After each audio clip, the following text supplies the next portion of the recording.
Hello everyone, Dr. Chris Martinson here, and today we're going to be using a slightly different format and style than maybe you've seen before. Today it's just my voice and the slides. I am on the road at the moment and just unable to be in my normal studio environment, but I really wanted to get you this presentation out. Episode 43, lies. The injuries are real. I'll let you fill in the blanks what the injuries are about, because there's certain things I can and I can't talk about. So let's start here. There was a really incredible article that came out from the Hatchard Report. That's the hatchardreport.com. You can see the link down there below. Of course, as always, I put all the links out in the comments and description below this.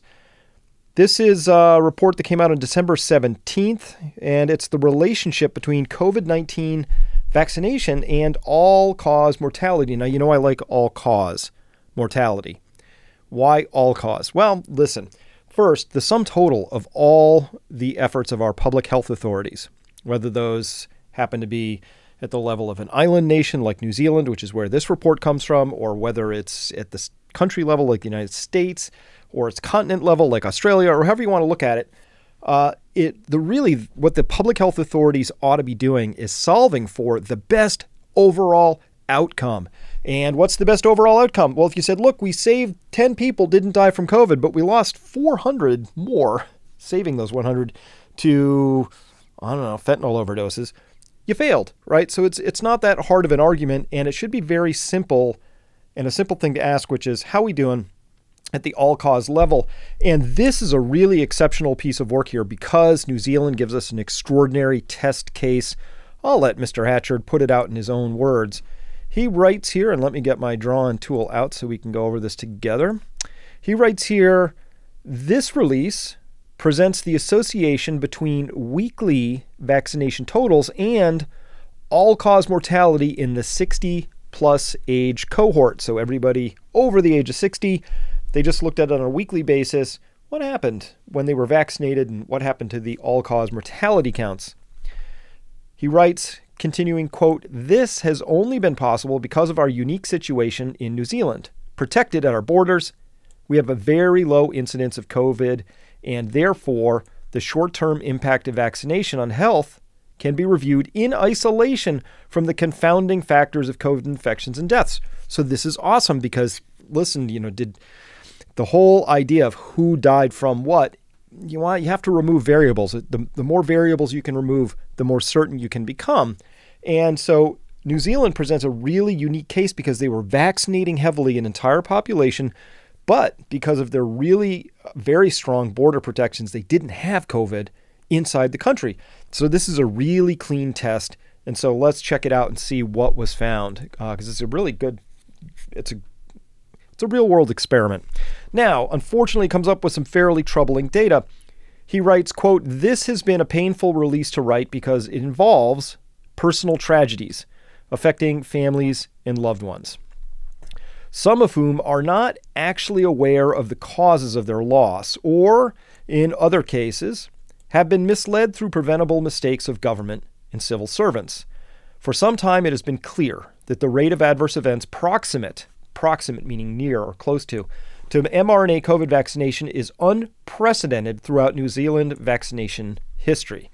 Adverse effects reported to CARM are running at 30 times that of flu vaccines. It's also apparent that many of the adverse events are very serious indeed.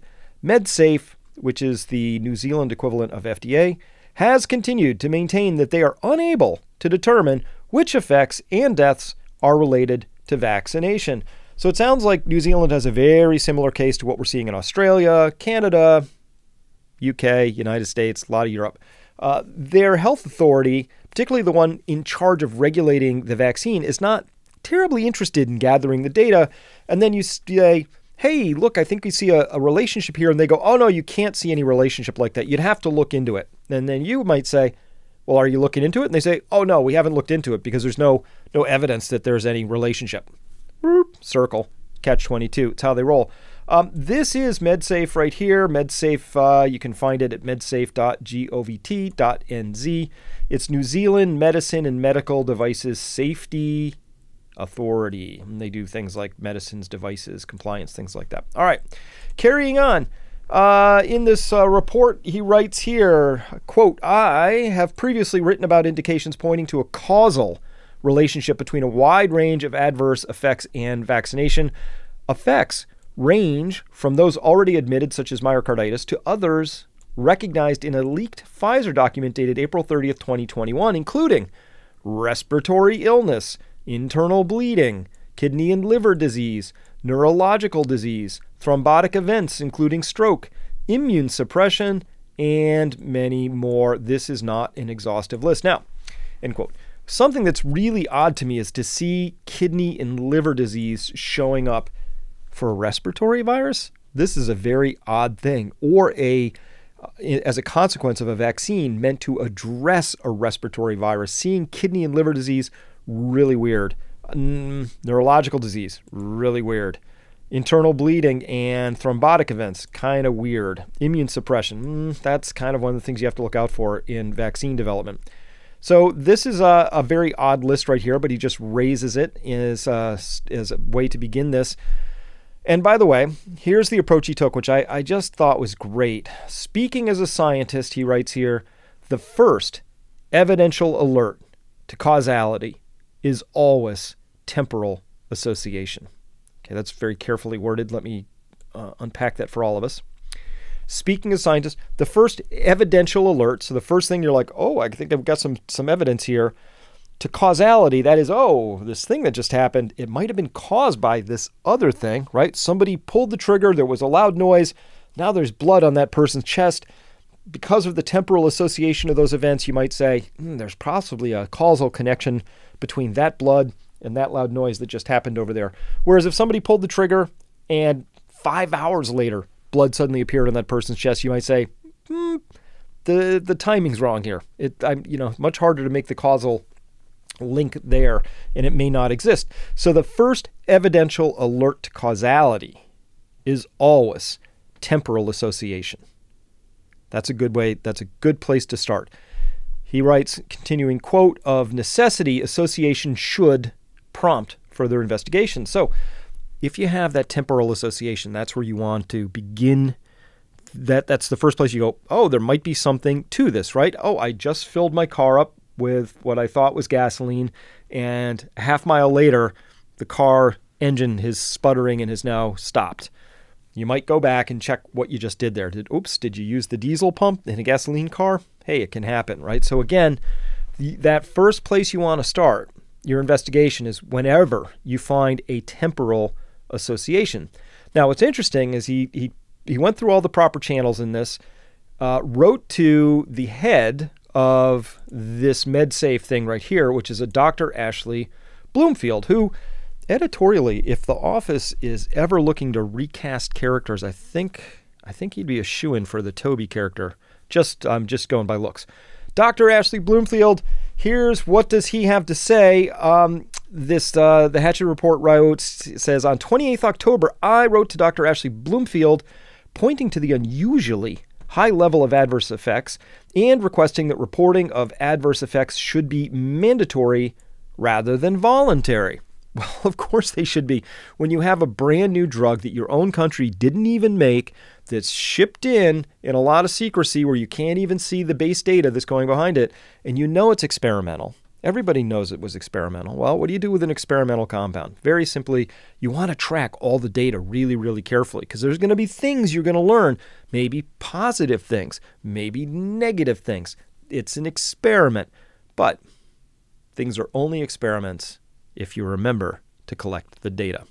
Otherwise, they're not actually experiments. So at any rate, it should have been mandatory, the collecting of these adverse effects. Absolutely. In fact, maybe it should have been mandatory to collect all sorts of effects, right? We would want lots and lots of data. Maybe these shots cure cancer. How would you know? Well, you'd have to collect a lot of data to find out. So this is something that should probably always happen with any experimental medicine, and even one that goes through the quote-unquote full approval process.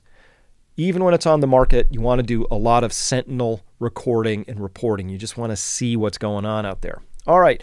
Yesterday, he writes here, continuing on, quote, yesterday, December 17th, I received a tardy reply from Astrid Korneef director of the National Immunization Program, writing on behalf of Dr. Ashley Bloomfield. So I didn't hear directly from Ashley himself, but from somebody writing on his behalf, Astrid Kournief.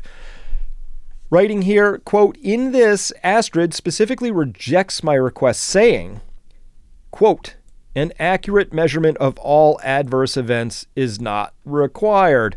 Cue scratchy record sound. Like that. Whoa, say what?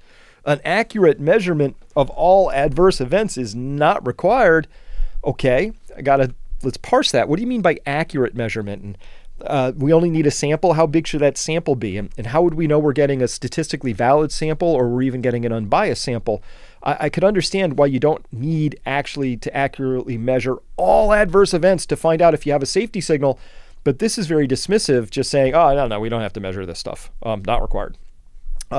And further suggested I confine myself to trusting Ministry of Health websites rather than public domain sources. Her letter offered this view of the determination of causal relationships. Quote, "We are aware of reports circulating in social media where an adverse event has a temporal association with a vaccination. This is not indicative of a causal relationship to the vaccine. Causal relationships between adverse events and the vaccine are established through robust pharmacovigilance examinations that take into consideration global reporting of the adverse event, the background rate for the condition, and safety signal analysis." Okay, true, but only if you actually do that. But there's a second exception here, which is actually this is false. It's not true that you can only establish a relationship between an adverse event by doing robust pharmacovigilance examinations, global reporting adverse events, and background rates. It's actually not true. In fact, having that first temporal relationship can be sufficient to give you an actual causation, and here's why. When this gentleman in the Hatchard report took two things on this left axis, right here is total vaccine doses. You can see it's going from 35,000 to 70,000, 105,000, 340. And on this axis is total deaths of all causes from those in the 60-plus crowd. So in red is vaccine doses here, and then these are all-cause deaths marching up here. Pretty easy to see what he is describing here as, quote, "the temporal association between all-cause deaths and vaccinations for the 60-plus age cohort during the rollout of the mRNA vaccine in New Zealand between the beginning of March 2021 to the end of October 2021 is graphically rather obvious even to a layperson." Yeah, pretty. Think so? Wonder what it could be. By the way, again, there's no COVID confounding this particular chart, so we'd have to come up with some other explanation besides the one that's just staring us right in the face here for why there was a big old lump of 60-plus total total excess deaths, all-cause deaths there that coincided pretty tightly with the vaccinations. He writes, in continuing here, quote, "As weekly vaccination numbers rise to a peak, deaths peak. As vaccination numbers begin to fall, deaths also fall. The number of excess deaths in the weeks following vaccination is consistent with reports of 670 suspicious deaths proximate to vaccination submitted voluntarily to the New Zealand Health Forum, and it could actually be larger," end quote. Why larger? Because underreporting is not just possible, it's actually encouraged in these systems. It's encouraged in the United States to underreport these things. I know families that have tried like crazy to have their own family member's death be put into the U.S. system, which is the VAERS system. No luck. Doctor, no enter it. Won't do it. Because the doctor doesn't want to get in trouble, because if the doctor enters it, somebody's going to come knocking on their door and say, "Why'd you enter this?" There's a really strong push to not put these things in the U.S. system. I've heard maybe it's not as strong, maybe it's stronger. I don't know how strong it is, but I've heard the same sort of resistance to getting full reporting exists in the New Zealand system. So I'm comfortable saying whatever you see in the New Zealand system is an underreport of what probably actually happened. That's a pretty typical thing for the yellow card system in the UK, the VAERS system in the US, MedSafe down here in New Zealand, etc. So I don't know. That looks pretty clear to me. And it's cool, if you can use that term, it's cool in New Zealand because there's no COVID confounding this. There's no way of saying, oh, you don't know, Chris, that rise in deaths could be due to COVID. I can say, actually, I do know. It's not due to that. It's due to something else, and it correlates really, really strongly in a temporal fashion with the administration of vaccines. So that's pretty strong. And in normal days, this would be solid temporal scientific evidence that you would be able to use as a strong starting point for the rest of the things that I agree with. Once you have this, then go in there and establish robust pharmacovigilance examinations, look at global reporting, look at the background rates for the conditions, start digging in there, maybe do some autopsies, take blood work, get some data. None of that's really happening because, again, for whatever reason, the health authorities are not interested in finding out the truth. And speaking of truth, I got to talk to you about trickle truthing. We're undergoing quite a bit of it right now in relationships. Trickle truth is a term, refers to this, quote, facts that are gradually and reluctantly admitted by one's significant other under questioning, especially about having been unfaithful. They might say, oh, yeah, no, I just saw them for coffee. And then later they'll say, oh, coffee plus we held hands. And then much later after suspicions rise, oh, yeah, there was a peck on the cheek. Oh, yeah, no, it was actually on the lips, and on and on. So over time, the trickle truth is designed to sort of blunt the impact of the truth, which is maybe they just went home and slept with that person, right? All right, so here's our trickle truth moment of the day. This is from Reuters, and Reuters is heavily conflicted because their CEO serves on the board of Pfizer, and the Reuters fact checkers, as Dave Collum says, if you believe the Reuters fact checkers, you are a special kind of stupid. Quote, that's from Dave Collum. Why? Because Reuters fact checkers are opinion checkers, loose fact checkers. We don't know who they are. They get it wrong all the time. They've been horrible at it and very, very one-sided. It's not like coin flip. They got it wrong 50% of the time. They're just bad fact checkers. In fact, they are biased fact checkers. So they're not actually fact checkers when you have a bias like that. At any rate, what are they trickle truthing us today? They say here, Israeli study shows fourth shot of COVID-19 vaccine less effective on Omicron. This is coming to us from January 17th. Not that surprising to anybody watching this, I'm sure. So let's look at the article. In yellow up top, quote, it says a fourth shot of COVID-19 vaccine boosts antibodies to even higher levels than the third jab, but it's not enough to prevent Omicron infections, according to a preliminary study in Israel. Okay. So the third jab provided antibodies. The fourth provides even higher levels, but even not that many more. Just where you see we're asymptoting. We're getting less bang for our buck. We're getting, more and more and more jabs in there and less and less of a response, which, surprise, people like Geert Vanden Bossche told us that was how this would work a year ago or more. So this isn't actually surprising data. It's only surprising that we had to run a study to discover it. At any rate, continuing the quote here, they say Israel's Sheba Medical Center has given second booster shots. So they've had the two priming shots, or what used to be called fully vaccinated, plus a booster, which would be the third, plus a second booster, which is the fourth. So when they say second booster shot, they're talking about the fourth jab. They've given the second booster shots in a trial among its staff and is studying the effect of the Pfizer booster in 154 people after 2 weeks and the Moderna booster in 120 people after 1 week. Not sure why they're looking at Moderna after only 1 week and Pfizer after 2. A little unclear, but possibly because Moderna has a much, much, much stronger vaccine or product, whatever we want to call this thing, because it has 100 micrograms of RNA in there as compared to 30 for the Pfizer. All right, in green, continuing, quote, these were compared to a control group, air quotes, control group, that did not receive the fourth shot. So that means they did, your control group was people who received the third shot. Okay, all right, so they're comparing third groups to fourth shot groups. That's their control group. You know what would have been a super awesome control group? Totally unvaccinated people and people who'd had 2 jabs. Then we would have had some real controls. At any rate, their control group was people who'd been triple jabbed.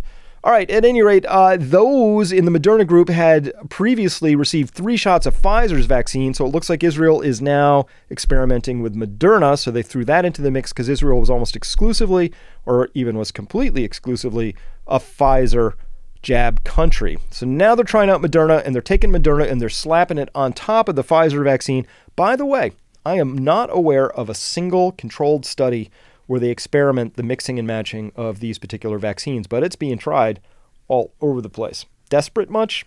It's not good science, not good medicine, but the experiment is being run. Let's hope they remember at least to collect the data, because then it'll be an actual experiment.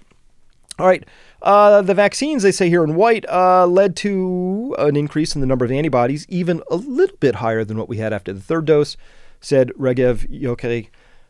Quote, in yellow, yet this is probably not enough for the Omicron, she told reporters. We know by now that the level of antibodies needed to protect and not get infected from Omicron is probably too high for the vaccine, even if it's a good vaccine. All right, end quote. Even if it's a good vaccine. Hey, little tip here, Regev. Good vaccines work. So just to find, I don't want to put too fine a point on that, but that's actually how it is. A good vaccine would actually work. What we can say is these vaccines don't work against Omicron, but thank you for trying. They're trying more. What are they doing? They're going to give a 3rd jab, a 4th jab.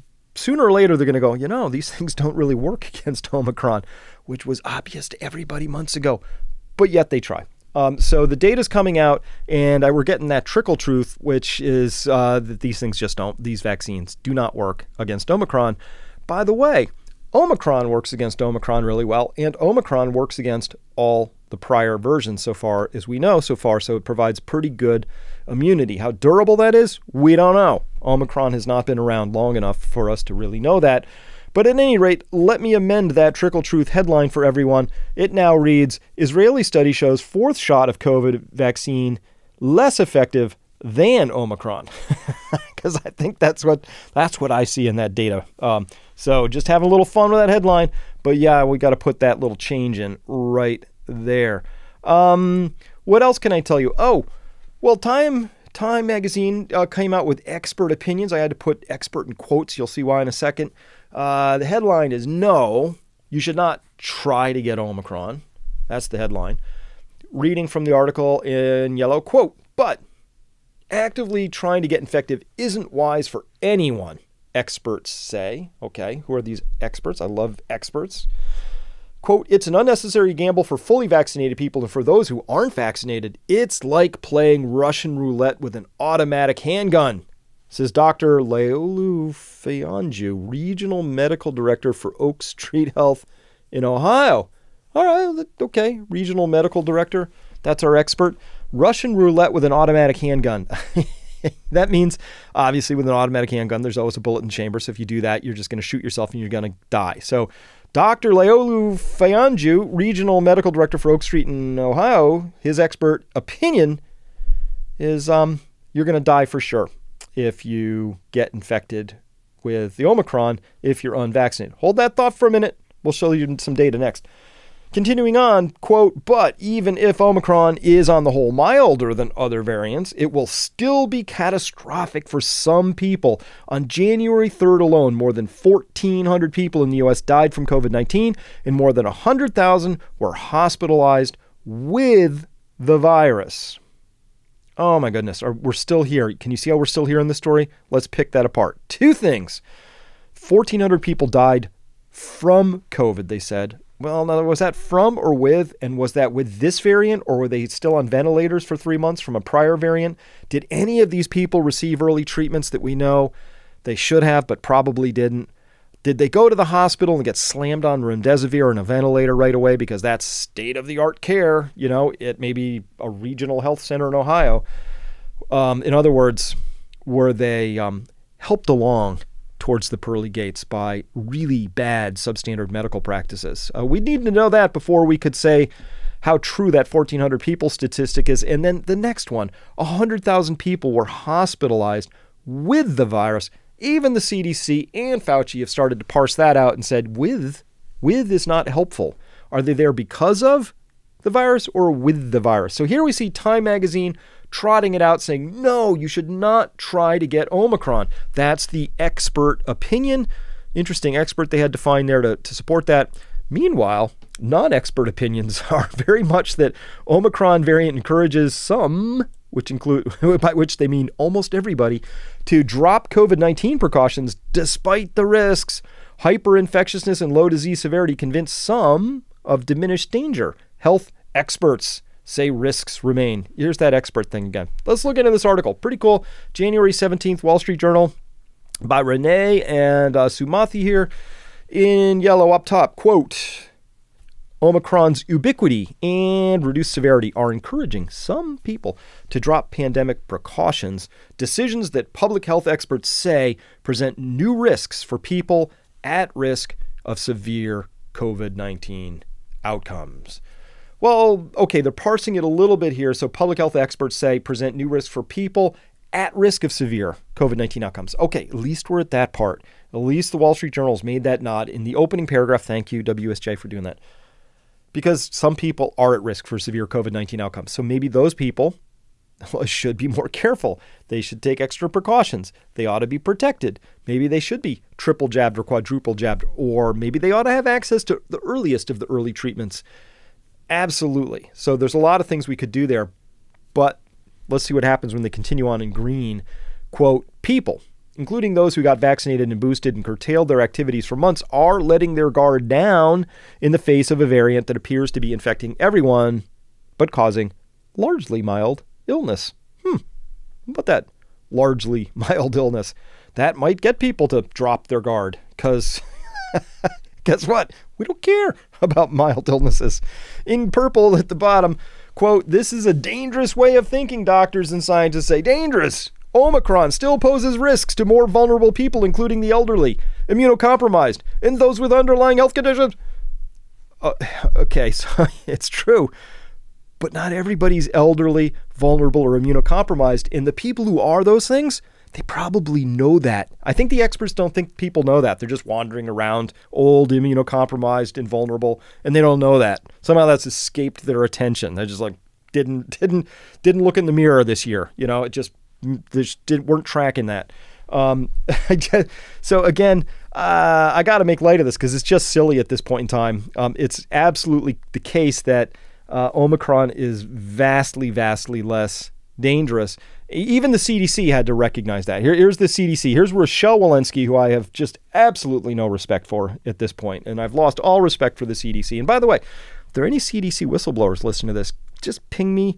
You can get me at C. Martinson, over there and on Twitter, or just reach out or find me somehow. Just let me know you want to slip me something. I'll get you a secure email you can send me things to. It'd be awesome. But at any rate, that's assuming there's anybody left with integrity at the CDC. Hard to imagine there is. But she writes even here, according to a new study that had come out at Kaiser Permanente in Southern California, 53% less risk of symptomatic hospitalization with Omicron, 74% less risk of ICU admission, 91% less risk of death, 0 Omicron patients required mechanical ventilation. This is a vastly different beast. And by the way, those are of people who actually are presenting to the medical system with a proper case. Omicron sweeps through so wildly that on an infection morbidity or fatality rate, we would find that these numbers are even more dramatically reduced compared to Delta, because so many dramatically more people have been infected because of how fast Omicron sweeps through.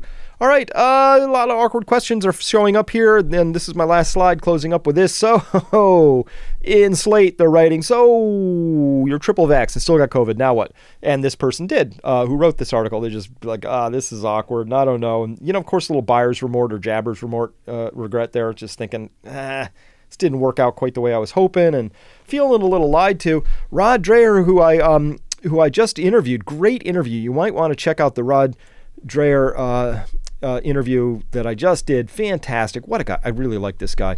Writing in his tweet here, he said, day 6 of COVID, my wife and kids have it too. All of us vaxxed. Wife and I both boosted not long ago. Everybody we know who has Omicron was vaxxed.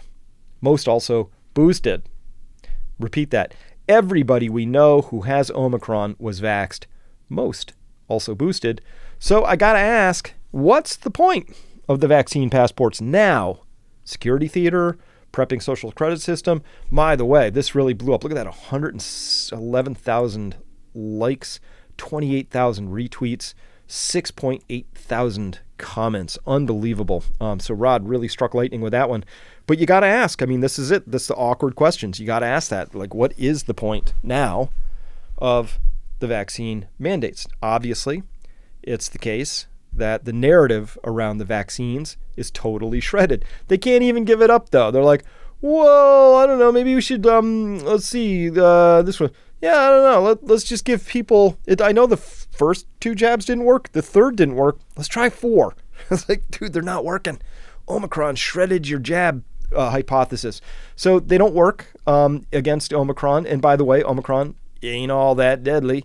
And so you got to ask the awkward questions, which is like, well, now that we know that narrative is totally busted now, what's the point? Is it security theater? Is it prepping us for some social credit system? What's the agenda? So here's the deal.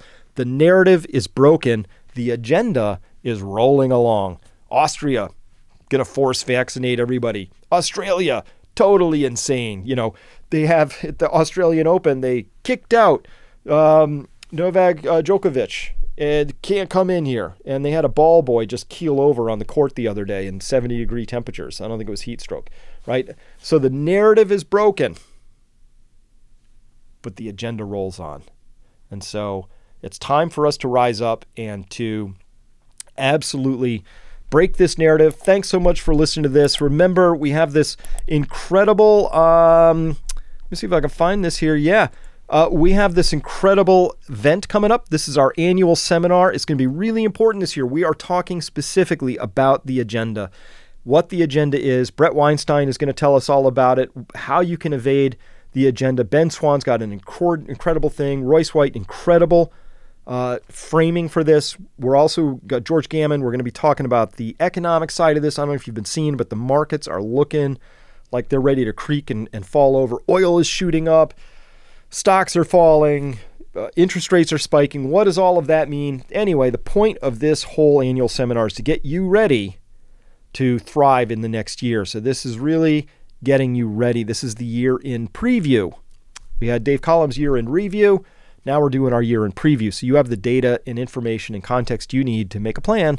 Also, you get to meet people. So this is an extraordinary virtual event where we've opened up a bunch of rooms where you get to meet each other. Come to peak2022.events and you can find out more about that and get a ticket, and would love to see you there. So we've got a bunch of people showing up. It's so far fantastically attended.